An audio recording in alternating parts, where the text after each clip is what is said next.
Hi friends అందరికి నేను చాలా మంది నాకు మెసేజ్ పెడుతున్నారు లాంగ్ వీడియో చేయండి సార్ బిగ్ బాస్ కోసం మాట్లాడండి రివ్యూస్ ఇవ్వండి లాంగ్ వీడియో చేయండి అని. కొంచెం ఫ్యామిలీ హెల్త్ బాగాలేదు, మీకు ఆల్రెడీ కొన్ని వీడియోస్ చెప్పి ఉంటాను. ఫ్యామిలీ హెల్త్ బాగాలేక కొన్ని షార్ట్స్ పెడుతున్నాను, కానీ లాంగ్ వీడియో మీరు అడిగారు కాబట్టి ఈ రోజు నుంచి నేను ట్రై చేస్తాను మాక్సిమం లాంగ్ వీడియో తేడానికి. బట్ ఐఎమ్ నాట్ షూర్ ఎంత వరకు సక్సెస్ఫుల్ అవుతుంది. బట్ ఎనీవేస్ చాలా మంది నెగిటివ్ అవడం వల్ల మన సోనియా చాలా మంది అన్నారు సోనియాకి she's unfit for this season ఇది అది అనేసి. ఒక విషయం చెప్తున్నానండి, ఏంట్లేదు సోనియా కి బయట వాళ్ళు ఎంత నంబర్ ఇచ్చేసి ఎంతమంది ఓటింగ్ చేసి తరిమిసారు విషయం పక్కనెడితే సోనియాకి వాళ్ళ హౌస్ మేట్ తరిమిసారు కంపేర్ టు మణికంఠ. ఇప్పుడు మణికంఠ అండ్ సోనియా ఫైనల్ ఉన్నారు కాబట్టి సోనియాని ఎలిమినేట్ చేశారు. అదే మణికంఠ అండ్ ఓమనియా ఉంటే డెఫినెట్లీగా మణికంఠనే ఎలిమినేట్ చేసేవాళ్ళు. ఎందుకంటే మణికంఠ చాలా చాలా సింపుల్ గా అందరినీ నెగిటివ్ గా హైలైట్ అయిపోతున్నాడు. ఆ విషయం మీ అందరికి తెలిసిందే. తన మైండ్ సెట్, తన డిప్రెషన్, తనకి జరిగిన ఇన్సిడెంట్స్ అది మాటకి ట్రిగర్ అయ్యేసరికి మనిషి డల్ అయిపోతున్నాడు. ఎవరితో ఏం మాట్లాడాను, ఎవరితో ఏం కన్వర్సేషన్ చేశాను మర్చిపోతున్నాడు. అందుకే లాస్ట్ లో సోనియా అండ్ మణికంఠ విషయంలోని సోనియాని ఎలిమినేట్ చేస్తారు.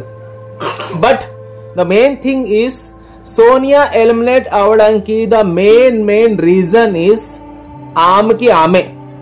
వై? బికాస్ సోనియాకి జనాలు ఓట్ చేయడం విషయం, ఓట్ చేయవచ్చు చేయకపోవచ్చు ఆ విషయం పక్కనెడితే ద వే షీ టాక్. మీరు కంటెస్టెంట్ గా వచ్చారు, పక్క వాళ్ళు బటన్లు అమ్మడానికి రాలేదు కదా, వాళ్ళు కూడా మీలా కంటెస్టెంటే. వాళ్ళు ఎన్నో రౌండ్స్ క్లియర్ చేసుకొని మీలాగా కంటెస్టెంట్ అయ్యారు, ఓ షోలోని మెంబర్ అయ్యారు. చిన్న చూపు చూడడం, నేనే పెద్ద లార్డ్ అనేసి పక్క వాళ్ళకి చిన్న చూపు చూడడం, who the hell are you ఇవి అవి టోన్ లో మాట్లాడడం. సోనియా ఐ డోంట్ నో మీరు బయట ఏ ప్రొఫెషన్ లో ఉన్నారు, ఏ పెద్ద కలెక్టర్ జాబ్ చేస్తున్నారు, ఏ లెవెల్లో ఉన్నారు I don't know. But only the thing is me class room లో ఉన్నా, ఆఫీస్ లో ఉన్నా, లేకపోతే షోలో ఉన్నా, ఎవరున్నా ఎక్కడ ఉన్నాల్సిన పద్ధతి అక్కడే. అండ్ దట్టు మీ అంకతలా ఇద్దరు మీ friends Naveen and Nikhil, Prithvi and Nikhil. కొంచెం గైడెన్స్ మా వైఫ్ కూడాను బ్యాక్గ్రౌండ్ లోనే ఉండాలి, ఆవిడ కూడాను. వై? బికాస్ కొంచెం యాక్చువల్లీ ఈ సెటప్ నా బెడ్రూమ్ సెటప్. నేను ఎక్కడైతే షూటింగ్ చేస్తాను, వర్క్ ఫ్రమ్ హోమ్ జాబ్ కోసం చేస్తాను, అది ప్లేస్ కొంచెం ఏమంటారు అన్అసెంబుల్ గా ఉంది.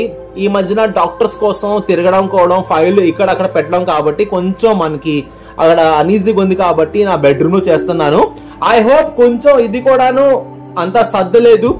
బట్ మీకు అవసరం వీడియో తోటి కాబట్టి వీడియో ఎలాగ చేసి పెడుతున్నాను. Sonia the way she talk with other contestants, తను మాట్లాడే తీరి, తను బిహేవ్ చేసే తీరి, తన చిన్న చూపు చూసే తీరి, బేబక్క కోసం పెద్ద డే1 గొడవ, పప్పు మాడిపోయింది, ఇప్పుడు సడన్ గా పప్పు మాడిపోయింది మీ బోన్ చేయకపోతే ఇప్పుడు సడన్ గా ఏదో టాస్క్ ఊడిపడితే బిగ్ బాస్ మేము ఏం చేయాలనేసి పప్పు మీద నామినేషన్ చేయడానికి స్టార్టింగ్ పెట్టిన వీడియో తలాతోక తెలియకుండా మాట్లాడుతుంది అమ్మాయి అనేసి. ఎందుకు అలా అవుతుంది, ఎందుకు అలా మాట్లాడుతుంది ఎవరికి తెలియలేని విషయం, కానీ ఆవిడ అలా మాట్లాడుతూ వస్తుంది కాబట్టి పబ్లిక్ లో and in fact Bigg Boss house లో కూడా ఆవిడే నెగిటివ్ చేసుకుంది. నాకు ఒకటి విషయం అర్థం కావట్లేదు. ఆవిడ సరే సార్ నేను ఎలిమినేట్ కదా సరే సార్ అనేసి ఆవిడ నవ్వుతూ వెళ్ళిపోయిన తర్వాత వీళ్ళిద్దరు ఎందుకు ఏడుస్తున్నారు? వీళ్ళ ఫ్రెండ్స్ ఓకే, మీ క్లోజ్ ఫ్రెండ్ వెళ్ళిపోయారు, మరి మిగతా వాళ్ళు వెళ్ళినప్పుడు మీరు అంతగా ఎడవలేదే? వాళ్ళతో కూడా మీరు మాట్లాడారు. బాషా వెళ్ళిపోయారు ఒకరోజు, మొన్న బేబక్క ఫస్ట్ టైం వెళ్ళిపోయింది. మరి వీళ్ళందరూ వెళ్ళిపోయినప్పుడు మీరు బాధపడలేదు, కానీ ఇంత గాజులు వెరగొట్టి ఏడాల్సిన అవసరం ఏంటుంది? ఫ్రెండ్, మీ క్లోజ్ ఫ్రెండ్, మీ బెస్ట్ ఫ్రెండ్ కాదన్ను.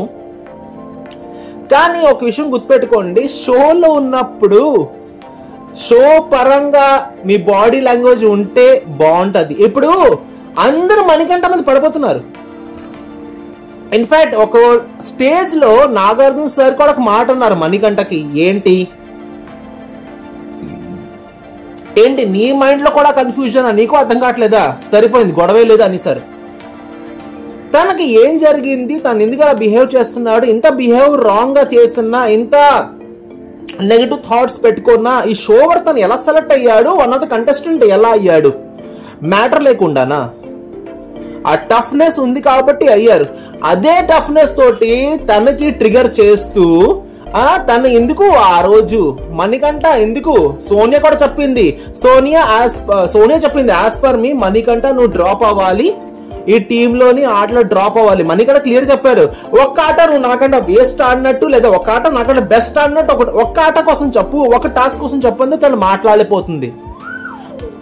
మేము సోనియాకి బెస్ట్ పర్ఫార్మెన్స్ చేస్తూ లేదా నిన్న సండే ఫండేలో అని ఆ పాట తగ్గట హీరో హీరోయిన్ కి వెళ్ళి పరిగెట్టుకొని బోర్డు మీద అంటిస్తూ అటువంటిది ఎక్కడ మేము యాక్టివిటీస్ లో ఆవిడ పార్టిసిపేట్ చేసినట్టు, ఆవిడ ముందుకి ప్రొసీడ్ అయినట్టు, ఆవిడ టఫ్ కాంపిటీషన్ అవతలవాడికి ఇచ్చినట్టు, ఈవిడికి మంచి కాంపిటేటర్ దొరికాడు అనేసి ఎక్కడా లేని సోనియా ఎర్లీగా ఎలిమినేట్ అవ్వకపోతే ఏంటవుతుంది? మీరే చెప్పండి. చాలా మంది సోనియా ఎలిమినేట్ అమ్మయ్య సుఖంగా ఉంది చెవులకి. Is a family show. Family షోలోని కచ్చర్ 24/7 అలా గిర్రి ఒక్క గంట సేపు ఇంట్లో డ్యూటీ నుంచి ఇంటికి వచ్చాక భోజనం చేస్తూ చూసే షోకి కిరికిరి చేసే వాళ్ళకి కావాలని తీసుకుని వస్తారు. కానీ పబ్లిక్ రియాలిటీ షోలో పబ్లిక్ ఉంచారు కదా. ఇక్కడ కంప్లైంట్ ఏంటంటే పబ్లిక్ ఉంచారు లేదా విషయం పక్కన పెడితే కంటెస్టెంట్ కూడా ఉంచలేదు. కంపేర్ టు మణికంఠకి డల్ అంటారు, మణికంఠకి వేలు చూపిస్తారు, మణికంఠకే అందరూ నామినేట్ చేస్తారు, ఆ మణికంఠకి సేవ్ చేస్తారు కంపేర్ టు షో సోనియానా మరి సిచ్యువేషన్ అంత బ్యాడ్ ఎలా అయింది?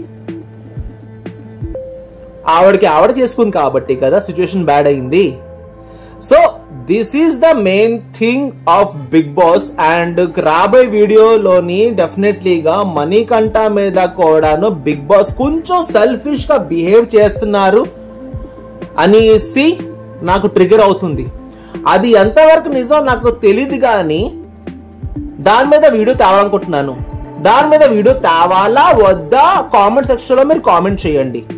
మణికంఠ మీద బిగ్ బాస్ కొంచెం సెల్ఫిష్ గా బిహేవ్ చేస్తున్నారు అనేసి నాకు అనిపిస్తుంది. అది పక్కాగా అనిపిస్తుంది. ఎందుకంటే యాజ్ పర్ నా ఎక్స్పీరియన్స్, యాజ్ పర్ నా ప్రాక్టికల్ నాలెడ్జ్, లాస్ట్ సీజన్ పల్లి ప్రశాంత్ అయినా కానీ ఈ సీజన్ అయినా కానీ ఒక మనిషి మీద అంచనా చేసి ఒక మనిషి బాగుంటాడా లేదా అంచనా, అరే నాన్న నేను హెచ్ఆర్ గా రిక్రూటర్ గా పనిచేస్తున్నాను ఫ్రమ్ లాస్ట్ 15 years. ఒక మనిషి పనికొస్తాడా పనికిరాడా మేము 5 నిమిషాలు ఇంటర్వ్యూలో చెప్పేస్తాం. అటువంటిది ఎపిసోడ్ చూసుకొని ఒక మనిషి మీద మీ జడ్జ్మెంట్ ఇవ్వలేమా? పల్లి ప్రశాంత్ కి ఫస్ట్ నామినేషన్ సీజన్ 7 లో ఫస్ట్ నామినేషన్ లో అందరు పడిపోయారు. ఆ రోజు నేను మొదలెట్టా, పల్లి ప్రశాంత్ నేను బిగ్ ఫ్యాన్ రా. ఈ వీడియో గుర్తుంది కదా ఏంటి? ఆ పల్లి ప్రశాంత్ బిగ్ ఫ్యాన్ రా. 2 millions వెళ్ళింది వ్యూస్ ఈ వీడియో. ఆ రోజు మొదలెట్టా పల్లి ప్రశాంత్ సపోర్ట్ చెయ్యాలి. ఎందుకంటే నాకు తెలిసిపోయింది కొడతాడు. ఇటువంటి వాడు కొట్టకపోతే ఇంకెవరు కొట్టేది? మిగతా వాళ్ళ అబ్బే కొడతాడు అనుకున్నా కొట్టాడు. ఈసారి నా విషయంలోనే 2 మాత్రం ఉన్నారు. రాబోయేది వైల్డ్ కార్డ్ ఎంట్రీస్ ఎవరు, వాళ్ళు ఎలా ఉంటారు, అమ్మో వీళ్ళకి ఫిక్స్ అయిపోయాను వాళ్ళకి ఎవరు చూడనని అనట్లేదు. యాజ్ పర్ మై జడ్జ్మెంట్ ఇప్పటి వరకు మణికంఠ, నెబెల్ వీళ్ళిద్దరు మాత్రం బాగున్నారు. సోనియా వెళ్ళిపోవాలనేసి మీరు నేను అందరు కోరుకున్నాం, వెళ్ళిపోయారు. హ్యాపీ, తన ఇంట్లో తన హ్యాపీ. రాబోయే వీడియోస్ లో మణికంఠ మీద బిగ్ బాస్ సెల్ఫిష్ గా బిహేవ్ చేస్తున్నాడు అనే పాయింట్ తీసుకుని వస్తా. దానికి మీరు అగ్రి అయ్యి ఎస్ అన్న ఈ విషయంలో మాట్లాడండి అని మీరు చెప్తే ఫుల్ ఫ్లెజ్డ్ గా మాట్లాడతా. ఓకేనా? Wish you all the best. Thank you so much ladies and gentlemen. Take care. Bye.